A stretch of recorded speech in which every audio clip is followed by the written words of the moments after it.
In the third lesson, we're going to take a look at the relationship between Paul and his Colossian readers.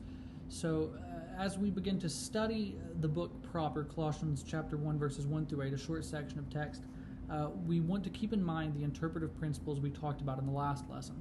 So we want to establish the writer, which in this case would be Paul, and Timothy had a hand in this. Some people tend to think that what this looked like was Paul being in prison, Timothy visiting him, Timothy writing while Paul was dictating. We don't know, that's just a guess.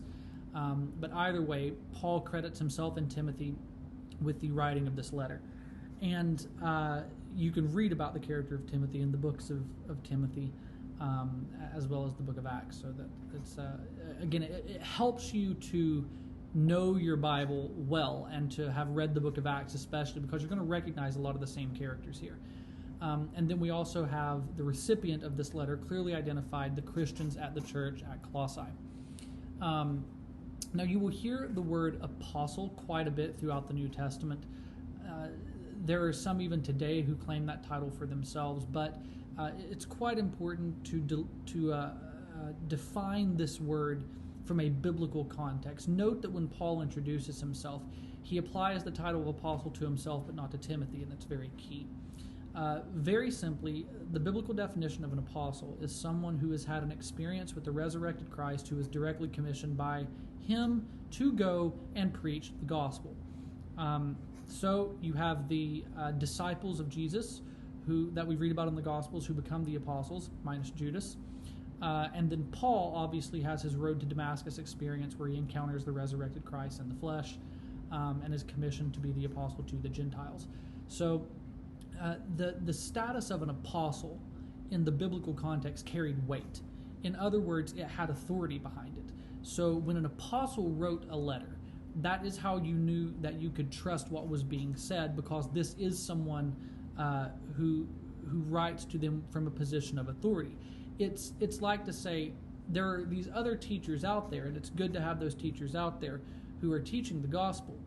But if you want, it's the idea of that expression, from the horse's mouth. If you want it from the horse's mouth, you go to Paul, you go to the apostles, you go to John, you go to these guys who, Peter, you go to these guys who walked with Christ, who talked with Christ, who have seen Christ with their own eyes, who have been commissioned by him directly to carry his message forth. Those were the apostles, and that carried a lot of serious weight. So Paul does not use this word arbitrarily. He does not use it just as a means of simply, saying hello. There is a purpose to using this word here, and it is to establish his own authority concerning the topics which he is about to speak. And so, as you're also reading these first 8 verses, just read carefully and pay attention, and you're going to start to see some interesting stuff about Paul's relationship with the Colossian church. If you're paying attention, you might start to wonder, wait a minute, has Paul even been to this city in the first place? Did he even start the church there? Because these people like Paul would go to the Gentile cities, and they would teach the gospel, they would start the church, they would plant the church, and they would move on to another one. But when you're reading this, you kind of get the sense that Paul didn't even start the church at Colossians. It actually seems that this convert named Epaphras is the one who carried the gospel to the Colossians originally and acted as a kind of intermediary between Paul and the apostles and the church at Colossae. And actually, as we go through the book, later statements will reinforce that Paul had never actually been to visit the believers at Colossae at the time of the letter's writing.